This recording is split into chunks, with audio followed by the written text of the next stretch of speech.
Tom Riley, star of Da Vinci's Demons. What are these demons that torment this man? Oh man, there's so many. I mean, from history, we went back and looked at how he dealt with his relationship with his father, and that seemed to be the chief demon in his life, this search for legitimacy, not only in the eyes of his father, but in the eyes of the society that weren't allowing him to be legitimate because he was a bastard and unable to inherit wealth and unable to inherit land, unable to shine in a way he probably felt he deserved he did. So that always feels to be the main thing that torments him. And then of course, separately from that, we've got the external demons, the forces of Rome, oppression, people trying to suppress knowledge in Florence, which is something that he values hugely. So it's an internal and external struggle. Your character is a little bit Thomas Edison, a little bit Rembrandt, but a lot Indiana Jones, and specifically this season, isn't he? He's an adventurer, certainly. I mean, we're going off into lands unexplored at that time, and there's a period in Leonardo's life, 27 to 32.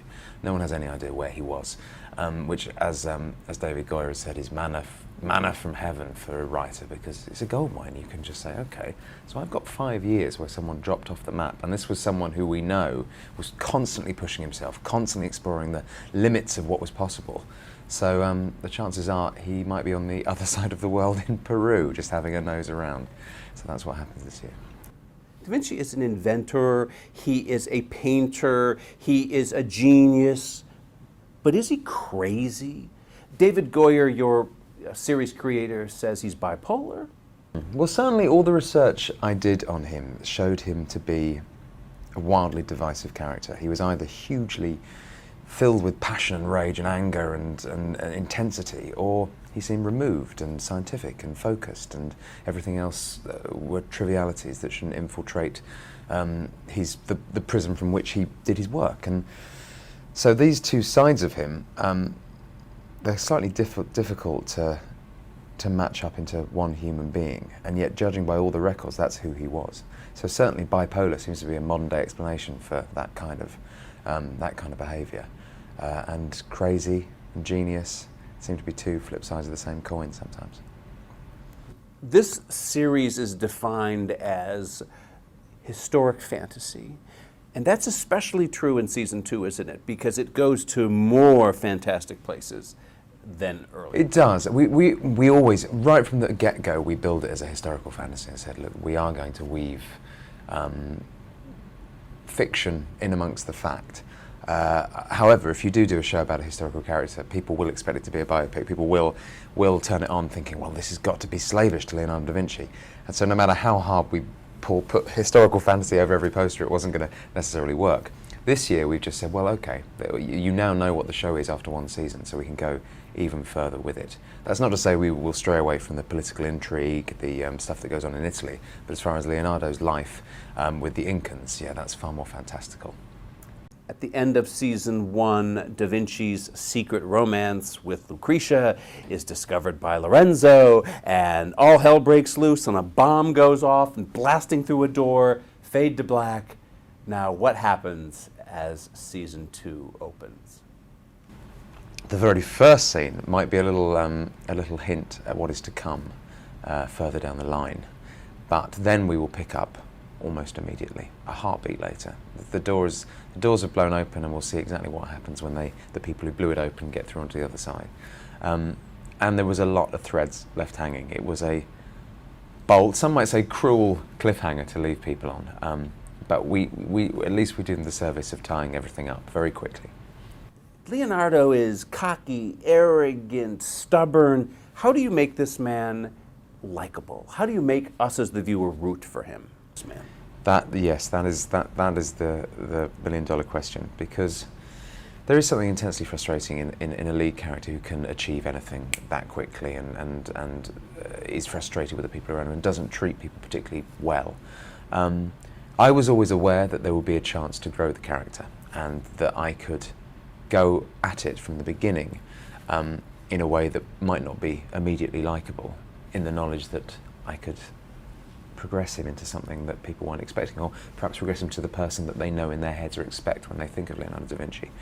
But when you still have several episodes more, almost a whole season of brash and cockiness, brashness and cockiness, you have to find other ways through, and that was all about making him human and relatable, and finding the things in him that weren't just superhuman intelligence, but were the stuff that the people at home can identify with, that I could identify with as an actor. That his difficult relationship with his father, his struggle for perfection, his belief he's never good enough for anything. All those things that people can understand and can identify with. That's really the only way to make him likeable. His quest is for the Book of Leaves in this show. What is the Book of Leaves? I can't possibly tell you that. The Book of Leaves, well, apart from being very much the MacGuffin of the show, is it symbolises knowledge. It symbolises in theory, or so Leonardo has been told, and he's taking it on faith, a tome that contains every bit of hidden knowledge that could ever exist. And for a man who is absolutely determined his entire life to pick apart the fabric of the universe, that's so seductive and tempting. For me, I've always felt with Leonardo that actually the Book of Leaves, it doesn't really matter what it is. He is so obsessed with the impossible that when a man can look at trigonometry and it's just a triviality in his day, whereas other people would struggle with it, that's intensely frustrating for him. But a book that may or may not exist, that could be in someone's mind, that contains potentially all the knowledge told to him by a man that might not exist in a world that he's never heard of on the other side, that is such an impossible puzzle that it becomes his drive. The idea that he must solve the impossible is what, for me, keeps pushing him on. Ultimately, the goal isn't that important, but just being able to say he's scored the goal is what matters. So much of this series is shot on green screen with CGI that when you're doing your job as an actor, standing in a scene, you can't possibly imagine everything that's happening. So when you see the show later, what's that like when you see everything come together?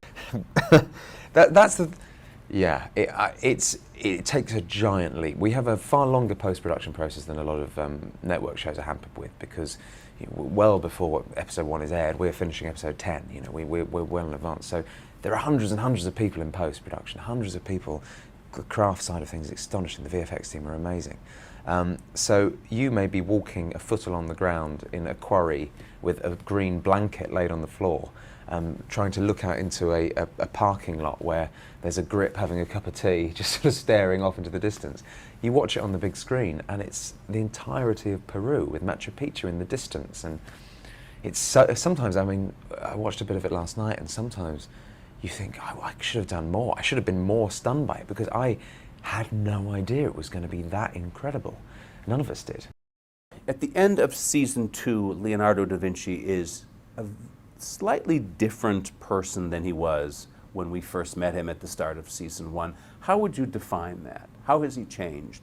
I think we begin to see a man who is aware he may have limitations.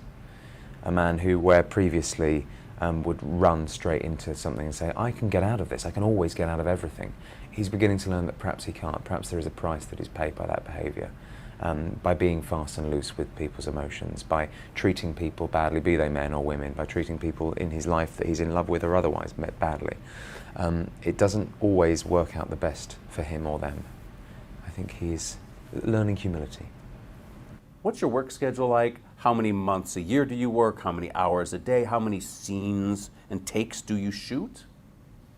It was 7 months this year. I am in from, hours. I don't even know. The sun doesn't come up, and I go home after it's gone down. So it's hours, 14, 15 hours, 16 hours. Geographically, the nature of season 2 means that the plot lines shift. And last year, Leonardo was in Florence, so he would impact on all the people around him. So I was present in everyone's scene. This year, we had such a fantastic ensemble cast. We didn't want to leave any of them behind, but they're simply not in the same location as Leonardo. So they all get a bit more time, which fortunately this year gave me a bit more time off. Did Did you have to pose for the poster here? Did you have to dangle from ropes? I dangled for that, and that hurt so much. That was 6 hours, I think, up there. Not fun. That's cruel. Not fun. 6 hours. Yeah.